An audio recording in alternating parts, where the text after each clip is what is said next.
Hello, welcome back to another video. This video is about Donna Tartt's The Secret History.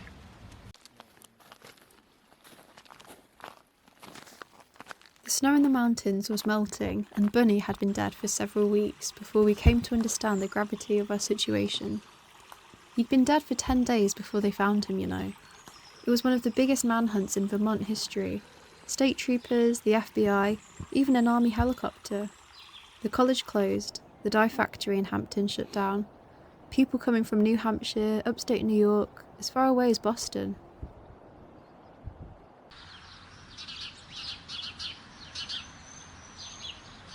Today's a very rainy, grey day and it feels like a perfect day to talk about this book. So The Secret History was Donna Tartt's first novel, published in 1992, and it's allegedly a bit of a roman clef, as in it seems to be inspired by her own time at university, and the Hampton College in the book is taken from her own alma mater, I think. The book is also a massive precursor to the dark academia style and aesthetic that is really common and prevalent today. Yeah, a lot of people kind of trace it back to this book because of its influence.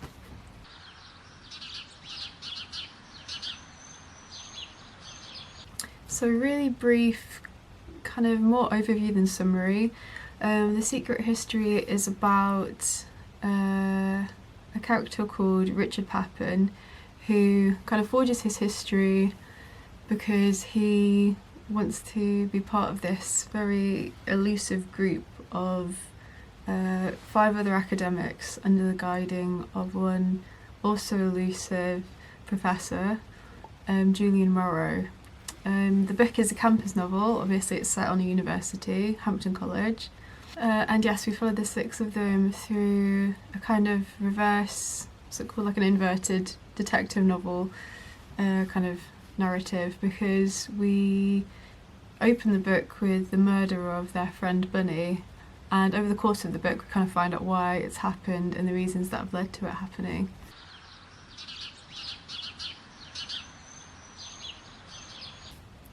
So to start with some of my more general thoughts, I thought this was a really great book. I enjoyed reading this book and I read it like that. It was super easy and quick to read, and I think that says something about the story and the pacing, that it was so like addictive almost to find out what's happening next. It's also a testament to the characters, yeah, and of course the writing. The only problem I had with the writing though is that it felt a bit stale at times, and I think when you have a book that's 500 pages long, you kind of hope that, I don't know, there's a bit more variety or variation in like the word choices and things, but I found myself sometimes thinking, oh, this is a weird word, oh, she's used it like 3 times in the space of 200 pages. So it just felt a bit like, I don't know, not as curious or adventurous as she could have been with her word choices. But that's not to take away from the plot and, as I say, the pacing, and yeah, even though it wasn't the most original like writing style, I think it was still a really excellent book, and as I say, I think the plot and characters help prop that up. This book reminds me of other works like The Great Gatsby. Obviously Richard kind of invents his backstory in the same way that Gatsby kind of does, and yeah, we dive into like this world of extravagance and all these like richer people and students, and Rich is kind of like the odd one out, and in more than just like status and monetary, like he does feel like, you realise over the course of the book he's been left out of a lot of conversations, and he's kind of like the add-on friend, you know, he's not really part of the group but he really wants to be, and yeah, there's a lot of conversations that he's not privy to, but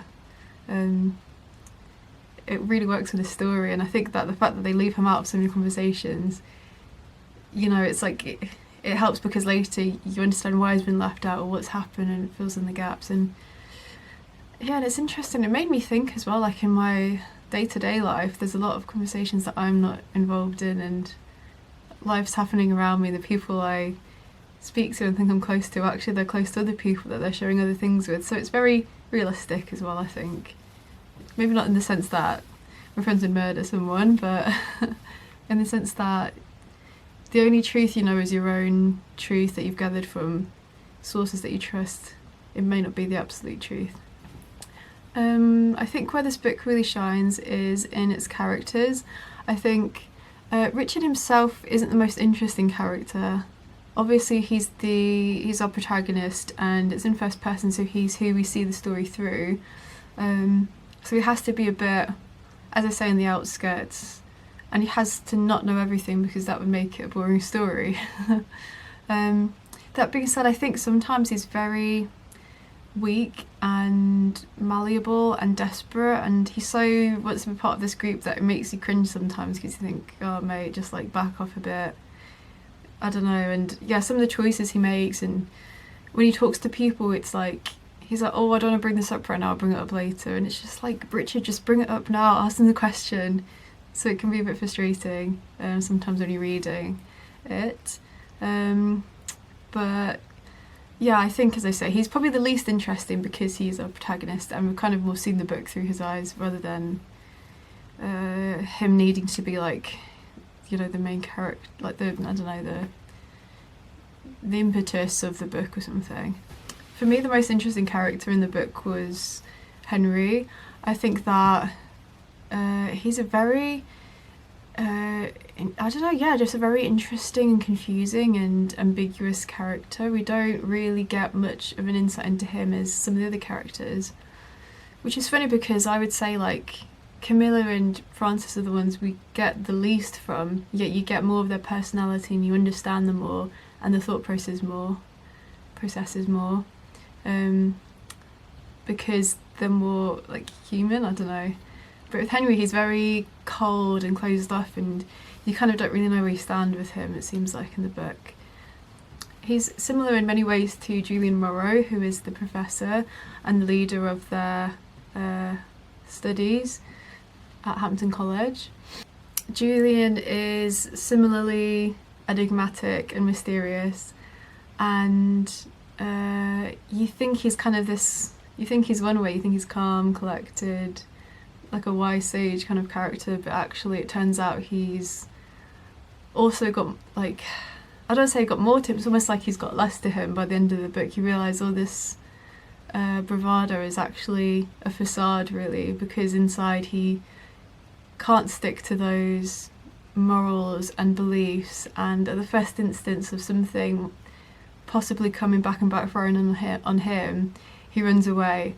So it's like he advocates for all these, like, I don't know, like Greek and Roman morals and look how things were back in the day in antiquity, and then in reality he doesn't actually want to live by those rules that he says you should. So he's kind of a sad character, an ironic character.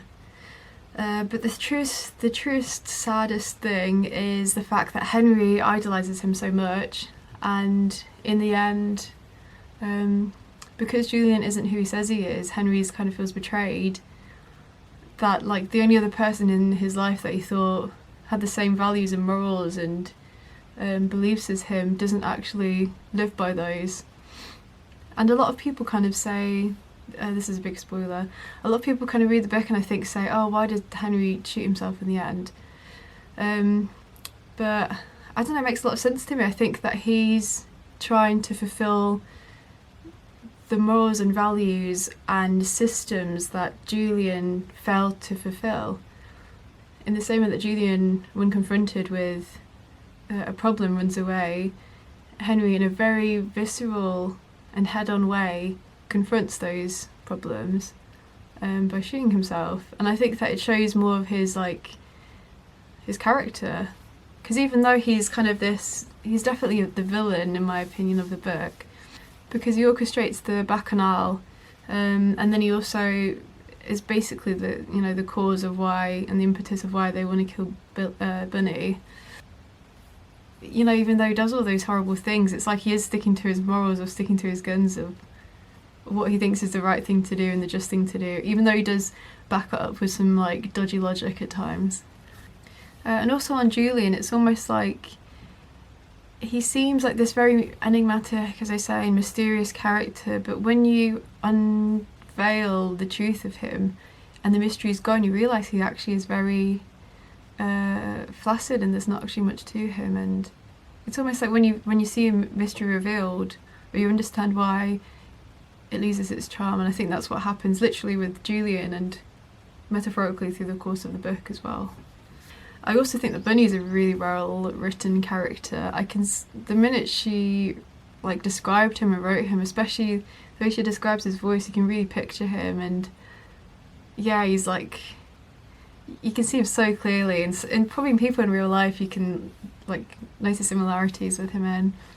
So that was really, yeah, he was a really well written character.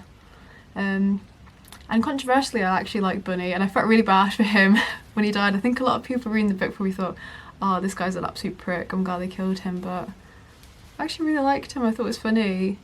Obviously he's a bit of a dick and he shouldn't have taken all Henry's money and things and said some nasty stuff, but still he was funny. I think one of the main themes in this book is beauty, and Julian and Henry especially are kind of obsessed with finding this beauty and the secret history through performing the Bacchanal. Julian kind of, you know, gives them the thumbs up to do it, and Henry obviously orchestrates it with the rest of them. And they're like almost, yeah, they're obsessed with getting it right and actually doing it correctly and it happening, and then finding some kind of, I don't know, some otherworldly sense of something and finding a new meaning and freedom in their lives. And yeah, and the last time they do achieve it, but it's like at what cost? Because you'd have to murder someone in the course of you doing that. Yeah, and it shows like the line between kind of achieving your dream versus yeah, the cost of that dream, or what it means for other people. And I think that the selfishness of Henry and the others really come out not just after that, and the fact that they're so like kind of senseless towards the killing. They don't really seem to care that much. They only care about themselves and whether they get caught. But the fact that they're willing to do it again with Bunny, it's like, it's almost they're willing to do something that they think is like, I don't know, virtuous almost, or like classical, or something like reads like a poem or some great piece of literature at the cost of their own morals and dignity and personal virtue. And it's like they fail to see the irony of that almost. I think another big theme of the book is isolation. The 6 of them, with Benny included, they all kind of are taught exclusively by Julian Morrow, and at the beginning another professor or academic says to Richard, you know, if you take his class for Greek, you have to take the rest of your classes with him as well, or most of them or something. I think French he doesn't have to, but anyway, he says, yeah, you have to take almost all of them with him, effectively isolating the 6 of them from the rest of the school. And it's like, it becomes very obvious towards the end that they've missed out on a lot of stuff and events because of their isolation. And yeah, it kind of shows that in isolating people and making kind of like your own cult within the college, it supports your kind of marginal and on the fringe ideas, and because you're not met with opposition, and if you are met with opposition, you're kind of repelling it because the rest of you agree, oh no, don't believe that, just believe this.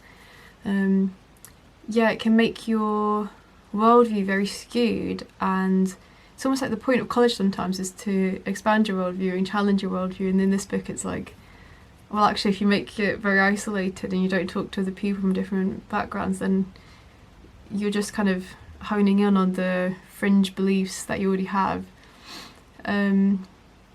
which can have very sour consequences if those beliefs become physical manifestations, and you make things happen that are based on those very marginalised and strange, archaic beliefs. Also, just through like Henry, it shows that when one person within that group kind of tells everyone else in the group, oh, we have this evil bunny, he's going to out us, he's going to reveal the secret to other people, the rest of the group think, oh okay, like, you're right, Henry, will do what we need to do. And he's like, oh, we have to kill him. And they're like, okay, Henry, we'll kill him. It's almost like you have this alpha person, and then the rest of the group kind of just go along with it without really, again, as I say, challenging it. And as a reader, you kind of see the irony, at least I did when I read it, because, as I say, some people really didn't like Bunny, and maybe they were on the side of the rest of them for most of it. But for me, I did like Bunny a bit. So, and I thought after the first killing, I was like, well, these guys are bad people, they're killing people, why isn't there more, like, why isn't even Richard sympathising with him as much? Although he does, like, periodically through the book. But yeah, I just thought, like, these people, they're trying to make Bunny seem like the evil one, when in reality they're the ones that have killed someone. They're the ones that want to purposely, premeditatedly kill again, and do all sorts of other, like, terrible things. So it's almost like Bunny, instead of being like this great evil, he's more just holding a mirror back to them and saying, well, actually, you do this, you do that. Obviously there's some lies in there too, but yeah, it's like he's kind of got this, he can see through them, and they're scared of that, and they want to stop that. So by wanting to stop that, they just think, oh, let's kill him, which actually makes them the great evil, because instead of kind of confronting themselves in more of like a, I don't know, Jungian way of trying to make themselves, I don't know, better people, or integrating parts of themselves that they want to change, they just think, no, I don't want to confront that, I'm just going to kill him. I don't know, it's weird. It's in a way, it is confronting it, but it's more in like a very blunt way, in a similar way to how Henry does it at the end. And it's funny, I think, just thinking about it now, it's almost like, yeah, Henry's very much a quick thinker of, I'm going to stop it now, I'm going to kill him, I'm going to kill myself. Julian's more of a runaway kind of person on the sidelines, and it's actually very seldom, and I think it doesn't even happen really at all, that anyone in the book actually confronts their problems and deals with them. Because even by the end of the book, a lot of the characters are kind of in a state of miasma or something, where they can't move forward with their lives because of this thing holding them back, and instead of trying to be better people, they just are stuck in that kind of college mentality and being held back. In a similar vein, I think idolisation of people is another big theme. You see Julian being idolised, first of all, and then, as I say, that facade slowly melts away and you realise he's actually quite an empty person, and he can't stand by his moral code and the virtues that he bestows upon the others and those which he teaches. And in the same way, yeah, Henry, again, the rest of the group idolise him as this, like, this leader, and they're kind of like, oh, Henry, what should we do? Whatever you say we should do, we'll do. And that just leads into detrimental happening after detrimental happening, something else bad happens, and it's like they don't stop to think, oh, actually, if we stop listening to him, maybe we'll be okay. So only Charles seems to do that at the end. I think that's all I'm going to say about the book for now. There's a lot you can touch on in this book because it is so long and different themes, and yeah, I haven't really gone into detail about some of the characters, like Charles, who I did also like, just for the sole fact that he confronted Henry a bit at the end. And yeah, Camille and Francis and stuff, but if I were to go into everything, it would take me too long.